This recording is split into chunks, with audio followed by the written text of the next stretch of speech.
안녕하세요. 날마다 기막힌 정오의 박종윤 목사입니다. 새로운 한 주가 시작되었습니다. 한 주도 우리 주님의 말씀을 붙들고 믿음으로 승리하시는 우리 날마다 기막힌 정오 식구들 되시기를 주님의 이름으로 기도합니다. 2020년 3월 9일 날마다 기막힌 정오 시작합니다.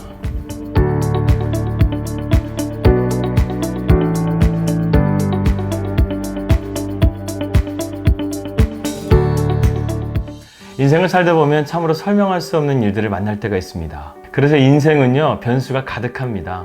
행로를 순식간에 바꿔버리는 일들이 참으로 많이 일어납니다. 누구나 다 고통을 겪죠. 고통의 경중은 있지만 고통을 피할 수는 없습니다.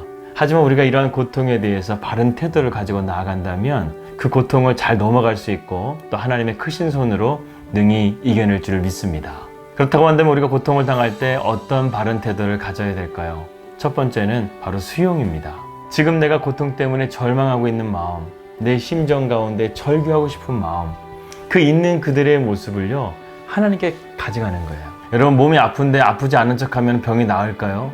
병이 더 심각하게 되는 것이죠. 아프면 우리는 병원에 가야 되고 병원에서 어디가 아프다는 것을 있는 그대로 얘기를 해줘야 의사는 우리를 제대로 치료할 수 있는 것처럼요, 우리의 영혼의 문제, 우리의 마음의 문제, 정말 하나님만이 고쳐줄 수 있는 그 문제 하나님 앞에 다 토해넣는 그러한 우리의 삶 가운데 수용이라는 것이 필요하다는 겁니다. 특별히 한국 사람들은 타인의 시선을 너무나 의식하죠. 그래서 왠지 아프면 남들보다 약해 보이는 것 같고 또 직장 생활에서 몸이 아프다고 그러면 인정받지 못하는 것 같고 그래서 혼자 아파하고 병원에 가지도 못하고 진통제를 버티면서 또 우울증 치료제 약으로 버티면서 그렇게 생활하는 사람들이 얼마나 많은지 모릅니다. 분노가 일어날 때는 분노해야 되죠. 그 감정을 너무 억누르면 안 됩니다. 그리고 울고 싶을 때는 울어야 되죠. 어떤 사람은 울 때 옆에서 울지 말라고 하는 사람이 있는데 아니에요. 그때는 내 감정 가운데서 우는 것이 내 감정을 지금 회복하는 길이거든요.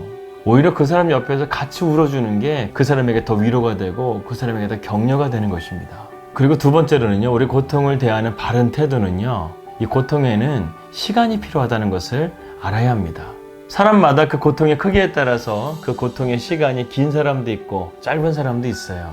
그렇게 시간이 지나면서 우리의 감정도 안정을 찾게 되고 그 고통 속에서 빠져나오게 되는 것이죠. 이렇게 고통에 대한 수용의 단계, 그리고 인내의 단계, 이 고통과 슬픔의 강을 건너는 이 시간은요, 그야말로 쉽진 않습니다. 때로는 눈물의 강을 이루기도 하고 그 눈물이 바다가 돼가지고요, 하염없이 슬픔에 잠길 때도 있습니다. 여러분, 고통은요, 다면체입니다. 모든 사람마다 똑같은 고통을 다 당하는 거 아니에요. 다 다릅니다. 특별히 가까운 사람의 이별, 질병, 죽음과 같은 그러한 것들을 만나게 되면요, 그 강도가 점점 갈수록 커진다는 것을요, 우리는 경험하고 있습니다. 그리고 이러한 고통은요, 대개 우리가 준비할 시간도 없이 갑작스럽게 다가올 때가 대부분이기 때문에 그러한 낯선 환경들이 더욱더 우리의 마음을 무겁게 하고 절망하게 하는 것이죠. 하지만 이러한 것들을 우리가 믿음으로 수용하고 그것을 인내로서 잘 견뎌낸다고 한다면요, 우리에게는 또 다른 하나님의 축복이 기다리고 있습니다. 인생에는요, 반드시 봄이 온다는 것이죠. 겨울이 있다고 한다면 반드시 봄은 찾아옵니다. 우리 주변에는 알 수 없는 고통으로요, 마치 쓰나미의 급류에 떠내려가는 그런 위험한 사람들이 참 많이 있습니다. 고통의 풍랑은요, 그만큼 거칠고 혹독하고 냉랭합니다. 그 누구도 나를 대신해서 고통 당해줄 사람은요, 이 세상에 아무도 없어요. 그런데 말이죠, 우리 인생 가운데 고통만이 있다고 한다면 참으로 절망적인데 이 고통의 문제를 해결하신 분이 계십니다. 그분은 바로 예수 그리스도십니다. 우리가 주님을 정말 내 안에 모시게 되고 주님과 함께 동행하는 삶을 살게 되면요, 주님께서 우리에게 고통을 이기는 능력을 주십니다. 그리고 내 안에 거하시는 성령님께서 내게 능력도 주시고 은사도 주셔서 이런 고통의 문제를요, 우리가 능히 이길 수 있도록 하나님께서 도와주신다는 겁니다. 그렇다고 한다면 고통을 이기는 방법은 무엇일까요? 제가 몇 가지를 한번 묵상해 보았습니다. 첫 번째, 우리가 고통의 문제를 이기려면 영적인 힘을 길러야 됩니다. 고통이 아무리 내 삶을 짓누른다 할지라도요, 그 고통에 휘둘리면 안 된다는 것이죠. 우리가 고통의 다스림을 받는 것이 아니라요, 고통을 통제할 수 있는 힘을 우리가 주님 안에서 발견해야 합니다. 우리가 고통의 지배를 받는 것이 아니라요, 고통을 통제하고 다스릴 수 있는 그러한 힘을 길러야 된다는 것이죠. 그리고 우리가 두 번째로 고통 속에서 벗어나기 위해서는요, 반드시 하나님과의 친밀한 교제가 있어야 됩니다. 여러분, 성경을 아무리 찾아보더라도요, 하나님께서 고난을 피해가게 하신다 이런 말씀은 없어요. 하나님께서 고통 가운데 함께 하시며 하나님의 능력을 통해서 그 고통을 넘어서도록 하나님께서 인도해 주신다고 성경은 말씀하고 있다는 거예요.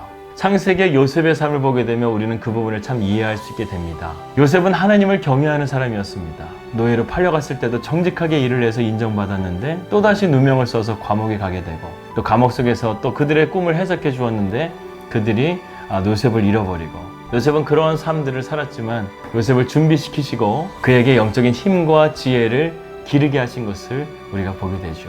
그렇습니다. 하나님께서 우리의 고통을 주시는 가운데서요, 우리에게 또 다른 렌즈를 통해서 하나님의 구원에 놀라우신 섭리와 계획을 바라볼 수 있도록 하나님은 고통을 통해서 우리의 삶의 길을 주님의 길로 인도해 주십니다. 사랑하는 여러분, 고통은 문과 같습니다. 아무리 깊은 터널이라 할지라도요, 그 터널에 입구가 있듯이 우리에게 이 고통이라는 터널을 통해서 하나님께서 보여주시는 새로운 문을 발견할 수 있는 길이 될 수 있습니다. 알 수 없는 고통이 있듯이요, 하나님의 알 수 없는 은총을 통해서 우리의 삶이 하나님의 선하신 인도하심을 받고 있다는 사실을 여러분 꼭 기억하십시오. 지난주 저희가 중고로요, 이 좋은 탁자를 구입하게 되었습니다. 그리고 그 다음날에 이 탁자를 소개해 주신 엘렌의 자매님과 함께 저희가 식사 교제를 하고요, 이 탁자에서 같이 함께 예배를 드렸습니다. 그리고 그 자매님의 간증을 잠깐 듣는 시간이 있었는데요, 참으로 은혜로웠습니다. 여기에 세 아들까지 키워야 되는 그야말로 고통스러운 시간들이 그녀에게 있었습니다. 그 고통을 이겨내기 위해서 세상적인 방법도 찾아보기도 하고 또 여러 가지 일들을 해보았지만 그 모든 것들 가운데서도 참된 평안을 누릴 수가 없었다고 그랬습니다. 그런데 어느 날 운전을 하고 가는데요, 주님께서 나의 십자가를 지고 걸어가시는 그 모습을 보는데 얼마나 마음이 아픈지, 주님, 내가 그 아픔을 대신 짊어지겠습니다. 주님, 제가 아플게요. 눈물을 흘리면서 주님을 만났던 그 순간부터 내 안에 참된 자유함과 하나님이 주시는 참된 평안함을 가지게 되었다는 것이죠. 그 자매님이 이렇게 고백합니다. 지금은 누구도 의지하지 않고요, 하나님 한 분만을 바라보면서 살아가는데 예전보다 환경은 나아지진 않았지만 내 안에 참된 기쁨과 평안이 있습니다. 이렇게 고백하고 간증하는 시간을 저희가 듣게 되었습니다. 사랑하는 여러분, 고통 속에서도요, 우리가 주님을 만나면 그 가운데서 참된 평안과 바울이 빌립보서에서 말했던 그 영원한 기쁨을 우리가 누릴 수가 있습니다. 한 주도 내 안에 계시는 그 주님과 함께 친밀한 교제를 통해서요, 우리 믿음으로 승리하는 귀한 한 주 되시기를 주님의 이름으로 기도합니다. 주님, 우리의 힘과 우리의 지혜로는 이 고통의 문제를 우리는 해결할 수 없습니다. 오직 주님만이 이 고통의 문제에서 우리를 건져내어 주시고 우리의 피난처가 되어주시고 우리의 구원자가 되어주심을 우리가 믿음으로 고백합니다. 주님 안에 참된 자유함을 누리고 주님 안에 참된 평안을 누릴 수 있도록 주여 우리를 붙들어 주시옵소서. 예수님의 이름으로 기도드렸습니다. 아멘. 오늘의 기도 제목입니다. 이곳 뉴질랜드 땅 가운데 성령의 새바람이 불어서요, 이 땅 가운데 하나님의 부흥이 임할 수 있도록 기도해 주시길 바라겠습니다. 그리고 두 번째로는요, 저희 가정이 이 땅 가운데 잘 안착해질 수 있도록 계속해서 기도해 주시기 바랍니다. 단순하게 환경만 잘 안착되는 것이 아니라요, 우리의 마음도 견고하게 믿음으로 바로 서서요, 어떠한 것이 다가온다 할지라도 믿음으로 견디며 이겨낼 수 있도록 계속해서 기도해 주시고요. 그리고 세 번째로는요, 이 코로나 바이러스가 하루빨리 치료책이 나와서 더 이상 확산되지 않도록 계속해서 기도해 주시기 바라겠습니다. 이곳 뉴질랜드도요, 코로나 바이러스에 의해서 많이 마음이 흔들리고 요동치는 것 같습니다. 오늘 아침에는요, 날마다 기막힌 정오 촬영하러 가는데요, 제가 운전을 좀 천천히 하면서 갔더니 뒤에서 트럭이 빵빵거리는 거예요. 그러면서 제 옆으로 오더니만 저한테 욕을 하고 가는 겁니다. 아무래도 아시아에서 이 바이러스가 발견된 것을 알고요, 이러한 이민자들에 대한 분노가 또한 이곳 사회에서 일어나는 것 같습니다. 하루빨리 안정을 찾았으면 좋겠습니다. 저희 가정도 늘 우리 나기정 식구들을 위해서 기도하고 있습니다. 여러분 힘내십시오. 그리고 기도하십시오. 하나님께서 반드시 이 문제를 사람의 방법이 아니라 하나님의 방법으로 해결하실 줄 믿습니다. 평안한 하루 되시고요. 저는 내일 뵙도록 하겠습니다. 우리 믿음으로 승리합시다. 할렐루야.